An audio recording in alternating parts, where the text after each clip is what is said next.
program created by the Rio Grande Oil Company. Phoenix Police calling all cars. Attention all cars. Broadcast 166. Be on the lookout for a gang of safe blowers known to be operating in this district.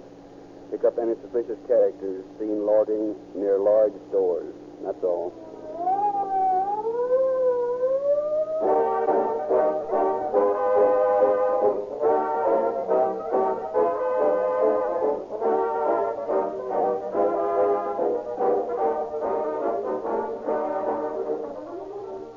Mr. Field, you have taken the part of a police officer in a great many of these broadcasts, and have heard me tell time after time about our sponsor's product. What stands out most prominently in your mind about Rio Grande cracked gasoline? Rio Grande cracked gasoline powers more police cars, fire engines, ambulances, and other emergency equipment than any other brand. That is to say, in the Rio Grande territory. Yes. Mr. McNear, you've got a detective's memory for details. Do you recall some of the cities that have used Rio Grande cracked gasoline? Well, Los Angeles, Oakland, Berkeley, Fresno, Santa Barbara, San Diego, and last week you mentioned 3 new ones. Pasadena, Phoenix, and another town up north, one of Mark Twain's towns, Marysville. Is that right? That's right. And the counties? Oh, yes, Maricopa County, Arizona. Good. We mustn't forget Maricopa County, Arizona. Its sheriff's cars serve a third of the total population of Arizona. And then there's Santa Barbara County, Orange County, San Diego County, and many, many others. Mr. Lewis? Well, Rio Grande cracked gasoline gives police car performance in any car. Right. There's one more thing you gentlemen might have mentioned. The patented Sinclair cracking process. Rio Grande cracked gasoline is the only gasoline you can buy that is refined by this famous process. It breaks up gasoline into finer atoms, makes it burn more readily, more completely. The Sinclair cracking process is the reason for police car performance. It is the reason for Rio Grande's popularity among city and county officials. To our listeners let me suggest you try Rio Grande cracked gasoline. See your nearest independent Rio Grande dealer tomorrow.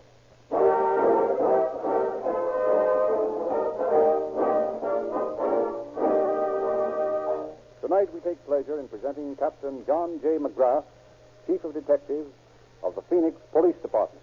Captain McGrath. Good evening.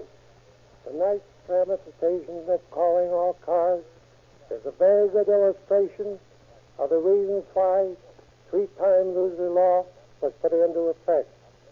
It used to be that a criminal could go out and commit a crime, and if was caught, serve the sentence prescribed by law, therefore walk out of prison to resume his criminal activities at will. And knowing this, they figured that crime as a career was a good living, even their short interruptions of 6 months or a year in jail. But 3-time loser law puts away different perspective of the situation. When a man has caught a convicted and the judge learns that it is his third offense, that man goes to Folsom, and he goes for life. He knows when he goes that he has no chance of a parole. If this law has been in effect when the chief criminal in tonight's story became his operation, a great deal of time and money would have been saved.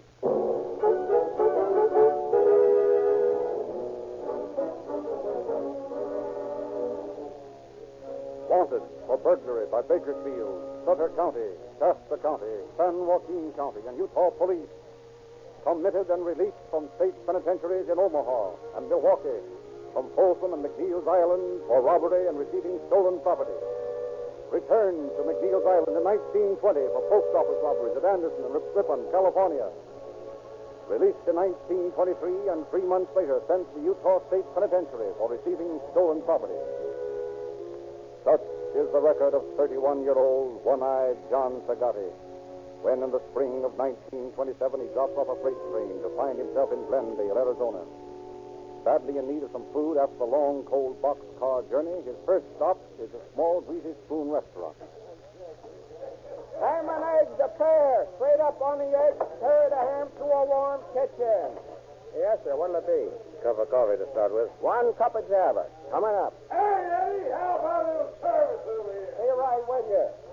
Here you are, mister. Thanks. You figured out what you want to eat yet? Yeah, give me a waffle and a couple of strips of bacon over there. 2 strips of bacon with a waffle under them.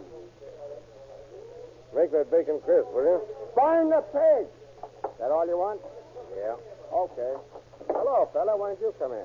Just now, with the chances of a little food. Sure. What'll it be? Same old thing? No, not tonight. I think I'll have a little lamb stew for a change and coffee. Okay. Cook's revenge on the dinner. Hey, how about it? Oh, I get a little service, don't I? Okay, George. Sorry to keep you waiting. What can I do for you? Mind if I look at some of that paper then? Hmm? Oh, sure. Here. Yeah, thanks.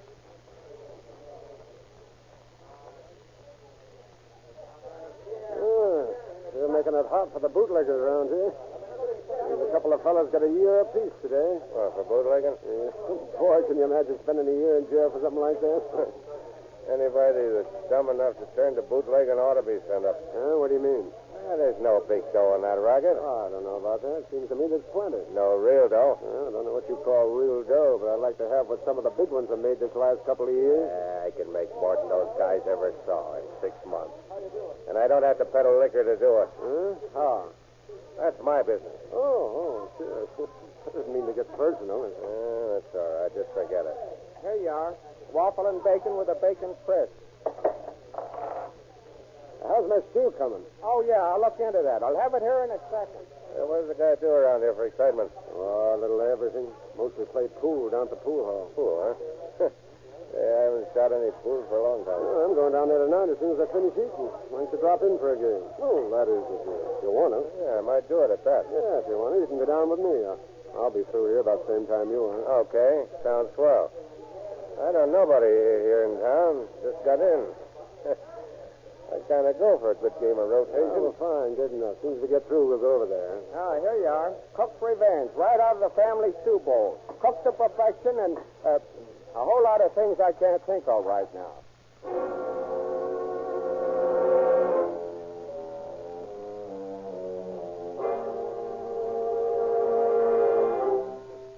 And a short time later, John Sagatti and his newfound companion, whose name he learns is Stanley Borowski, walk into a small pool hall, engage in a round of rotation. During the game, Sagatti seizes every opportunity to strengthen his friendship for Borowski. And at the end of the third game, when Borowski suggests it is time for him to go home, Sagatti suggests they have a drink together first. And a short time later, the two men stand before the bar of a tiny speakeasy. Well, here's how. Yep, right. Not bad for what it is. It's the best place in town. Hey, you live here in Glendale long? Yeah, just long enough to know the town fairly well. You work somewhere? No. At the moment, I'm what you might call out of a job. Oh, well, that makes two of us. I'm in the same boat. Oh, yeah? What's your business? My business? Yeah. What do you do when you're working? Well, I guess you might call me an explosives expert. That is, if you have to call me anything. An explosives expert? Yeah. I guess I don't follow you. You mean you go around blowing things up? Look, suppose we just skip the whole thing. You know, let it drop. You're a funny sort of fella. First you make a crack about money over at the restaurant tonight, and then when I ask you what you mean, you freeze up. Now you do the same thing all over again. You still remember that remark about dough I made, huh? Sure I do. As a matter of fact, I'd like to know what you meant by it. I'm sort of curious that way. Mm-hmm. Well, maybe if you told me your business, we could talk better, Mr. Borowski, huh? No. Yeah, you see? You want me to spill all about myself, but with you it's different. No, not exactly. You don't want to talk in this place, is that it? Yeah, that's it. Well? See, look, I got a room up a little hotel. How would it be if we went over there? Well, Jake with me. Oh, good. I don't know just why, but I got a feeling that bumping into each other the way we did was a piece of luck. Check. I got the same idea. Yeah, come on, then. Let's go out of here and go where we can talk without people.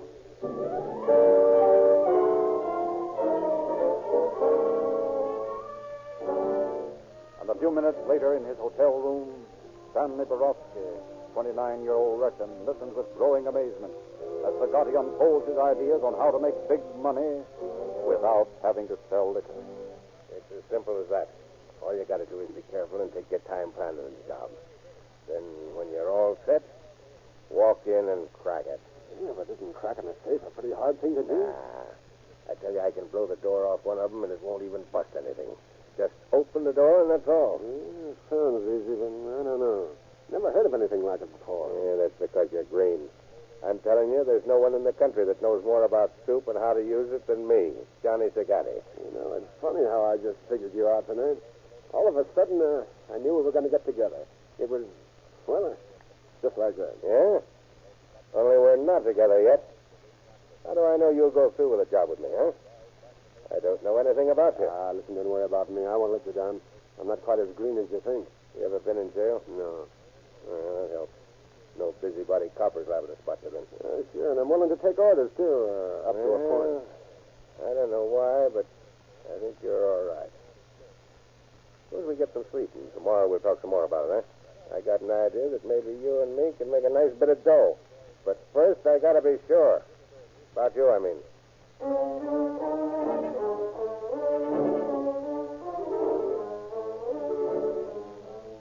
And apparently, Borowski convinces Sagatti of his sincerity.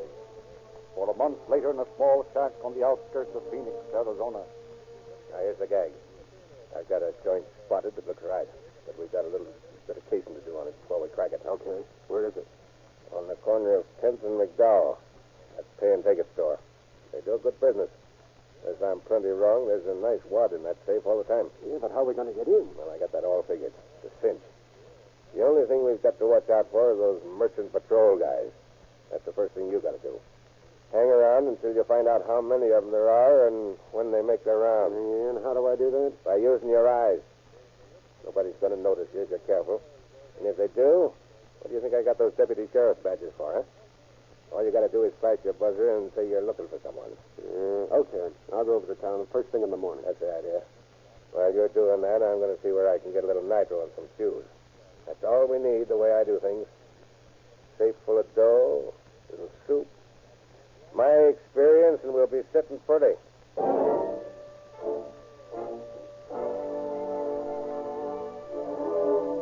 Accordingly, every day for the following week, Borowski loiters near the pay and take it, keeps an accurate check on the merchant patrolman's routine visits, while Sagatti secures the needed nitroglycerin and fuses.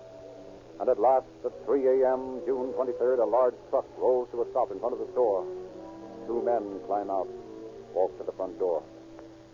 You got the stuff with you? Yeah. Okay. Keep an eye out while I give you this door. All right. I've got it. Come on. Shut the door behind you. Yeah, okay. The gate's over here. You can get to it without any light. Swell. I don't think it'd be a better idea to blow it in here. Maybe you do, but I'm running. And I say we take it out and put it on the truck like we planned. You said it was a small one, didn't you? Yeah. All right, then we'll take it with us. Okay. Well, come on. What are you stalling for? But you said you knew where the thing was. Yeah, I do. One of the plates looks different in the dark. It's hard to get your direction. We better get to it quicker. Some nosy cop's liable to find that truck out there and decide to investigate. Oh, here it is. Over here. Okay. Come on. Give me a hand. We'll carry it out of here. You mean we just walk out with this thing? You heard me. I said give me a hand. Now stop gabbing and do what you're told. Okay. Here we go. Come on.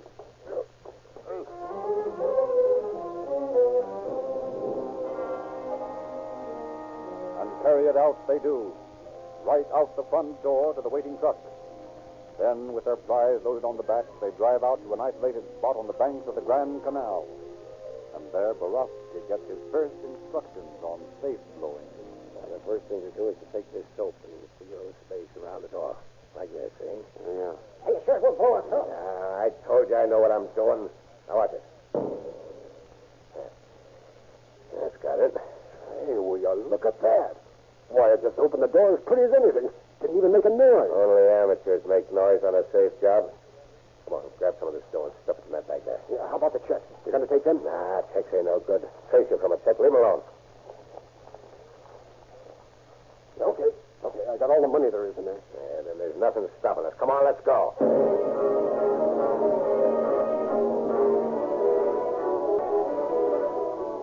And early the the following morning, back in town, a puzzled store manager stands before the place where his safe should be. Puts two and two together and calls the police. And responding to the call, two detectives arrive. Listen to his story. I tell you, Lieutenant, it's not possible. I saw that safe when I left here last night, and now this morning it's gone. Obviously. Did you notice anything else wrong before you found the safe missing? Nothing. How about the doors, windows? They've been tampered with? Well, I didn't open up myself, but if there had been anything like that, I'm sure the boy who did open would have told me. Uh-huh. Where's that boy now? Why, he's around here somewhere. Yes, that's him over there, by the cash register. I think we better have a talk with him, Ed. You don't think one of my own men had anything to do with this, do you? I wouldn't know. But it's a cinch that in order to carry that safe out of here, whoever did it will have to get in and out through something, a door or a window. And I can't figure anyone boosting a safe through a window, can you? Well, now that you put it that way, I can't. No. All right. Well, let's talk to that boy. Jim. Yes, sir? Come over here a minute, will you? Yes, sir. What is it? Jim, these two gentlemen are detectives. They want to ask you a few things. Why, okay. It's all right with me. Jim, I understand you opened up this morning. Is that right? Yes, sir. Did you notice anything unusual about any of the doors? No, sir. That is nothing except that... Say, wait a minute. There was one thing. The front door seemed to be kind of loose on its hinges when I unlocked it. Loose on the hinges, eh? Yes, sir, only I didn't think much about it at the time. Come on, Ed. Let's take a look at that door. There's just a chance that we'll find some fingerprints. Then we'd better call the station and get a description of the safe in. Start the boys out looking for it. Right.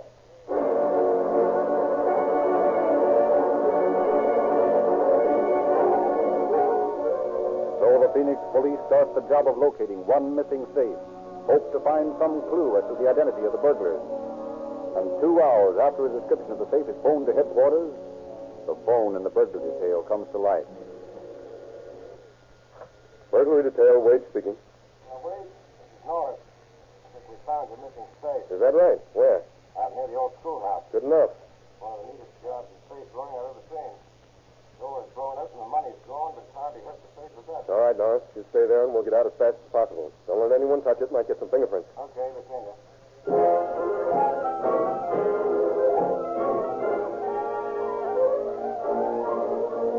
Informed of the discovery, Chief of Detectives John J. McGrath, accompanied by Wade and Detective Eddie Moore, rush to the canal bank, make a complete examination of the blown safe.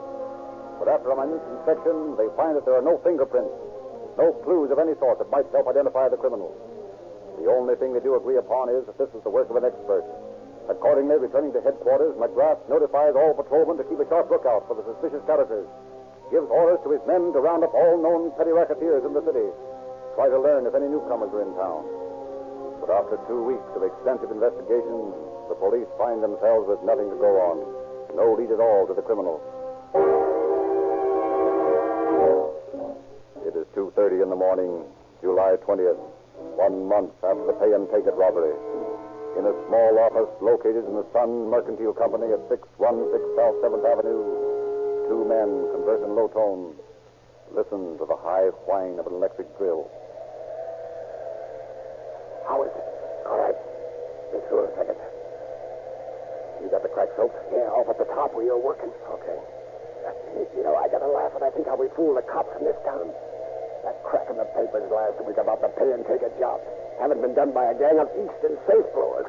And about the police being convinced they'd left town. Yeah, we got them up a tree, all right. There she goes. Now, take this drill now, Loader. Yeah, okay. I got it. Careful of that water on the floor. Don't get the cord in it or we'll short the works. Oh, yeah, I see it. Here you are. Okay.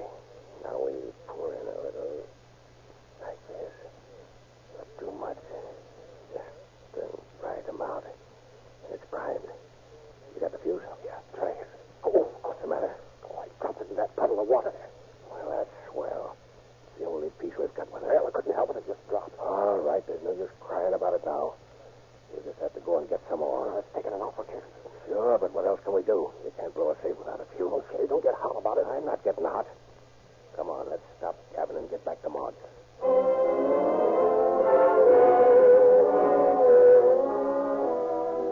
Sneaking out of the store, the Gutty and Borowski make a hurried trip back to their hideout, a small shack on the outskirts of town. There they secure more fuse and return to finish the uncompleted job. But as they enter the office again... Hey, will you look at that? I thought you said you soaked the cracks right. Why, I did. Well, then how come the soup's all run out? Look on the floor there. Yeah, I see it. That means we'll have to load her all over again. More time, Lord. Well, come on, let's get started. Doesn't do us get us in way to stand around here arguing. Maybe you're right. I'll take some more soap and stuff it in the cracks. Make sure it's in tight. I'll soup her again. Yeah, okay. Yeah. Now she's loaded. And enough fuse, and don't drop it. Here it is. Now, pack some soap around it. That's it. Swell. Now we're all set. Yeah, here. There's a match. Stand back just in case.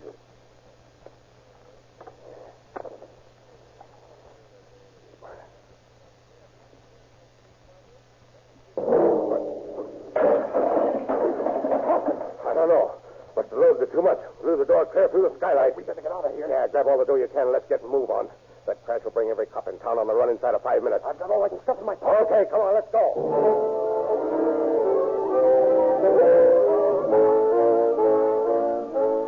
Rushing out a side door onto Hadley Street, Zagatti and Borowski avoid the first arrivals by a scant matter of seconds.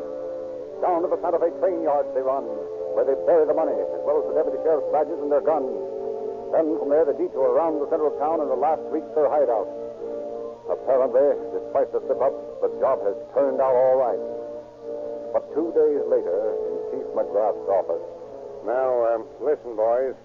This may be a wild goose chase, but it's worth it. I got a tip that there were a couple of men living out in that shack just outside the city limits. You know, Maud's place. Oh, yes, we know the place. Now, here's the idea. We go out there and we look the place over. If the men are there, we walk in and grab them. What do we grab them on? Suspicion of robbery. Of course, they may not have had anything to do with the jobs, but it's worth trying. Sounds good to me, Chief. Good. Now, when we get there, here's the routine. You go to the front door, Wade, and Mo, you go to the right side. Okay. Contreras to the left. We'll take charge of the back. They'll probably be in the kitchen.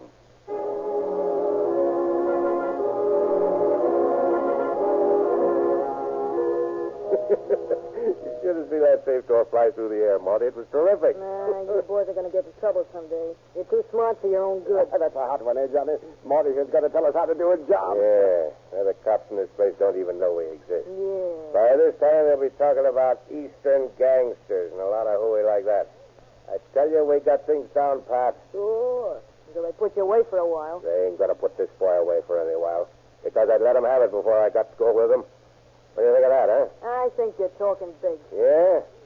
How about you, Borowski? Did you let him pick you up without making a show, huh? Yeah, but I'll say I wouldn't. And all I can say is you boys think you're pretty hot.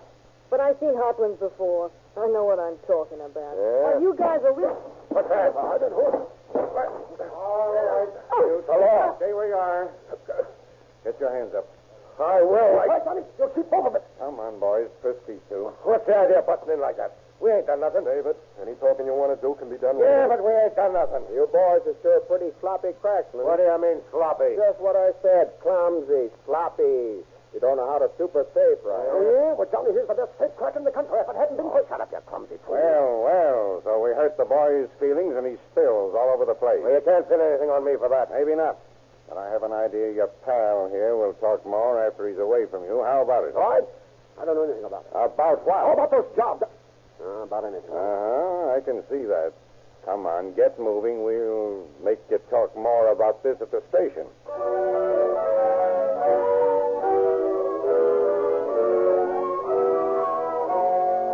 And after interrogating Borowski for less than an hour, Chief McGrath has him sent back to the jail. Brings in Zagatti. Sullenly, the man eyes him. Then... Well, what, Zagatti? How do you know my name? Your friend Borowski told me. That and a lot more. What do you mean by that crack? Simply that I know all about you two. You mean to tell me that guy squealed on me? I didn't say that, only he talked. Why, the lousy stool pigeon. And I showed him how to make some dough. I'm the guy that took him out of the small time.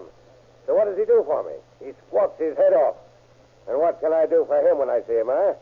I'll put him somewhere where he can't get a chance to squeal on anybody else. It's all right with me, Zagatti. But there's one hitch to your plan. Yeah?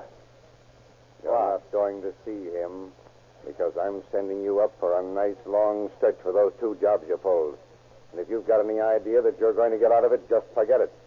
Because you're going right where you belong. Florence Penitentiary. In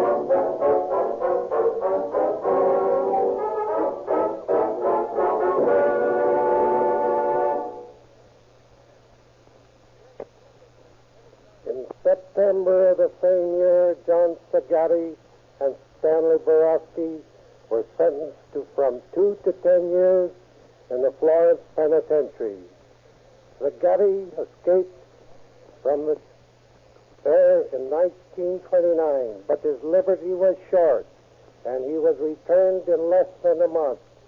Released on parole a year later, he lost no time in returning to his old habits, and in 1930 was arrested in Miami after being shot during an attempted robbery. Borowski was also paroled, but he had learned his lesson and is now living a respectable life somewhere in the Midwest. Thank you, Captain McGrath. Independent Rio Grande dealers had a good year in 1936. From all over the Rio Grande territory, reports show sales increases for both Rio Grande cracked gasoline and Sinclair motor oil. And the new year has started off most favorably. For all this, the Rio Grande Oil Company is grateful to you Calling All Cars fans who have shown your loyalty to the dealers making these broadcasts possible. We hope you will continue to derive pleasure from Calling All Cars broadcasts, and we hope you will continue to derive increased motoring satisfaction from the products of Rio Grande dealers. Rio Grande Cracked, the gasoline of police car performance, Sinclair Pennsylvania motor oil, and Sinclair Opaline, two thoroughly de-waxed, de-jellied lubricating oils, both refinery sealed in tamper-proof cans. Why not tell your friends about these superior products? We hope, too, you will continue to be entertained by Calling All Cars News, that bright music publication so full of screen and radio gossip, detective stories, and other special features. It's about time for a new issue. Keep in touch with your independent Rio Grande dealer.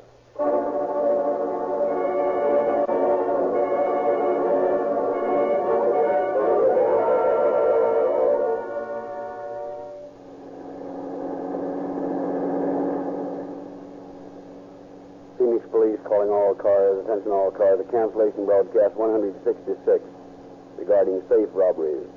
Suspects in this case now in custody. That's all.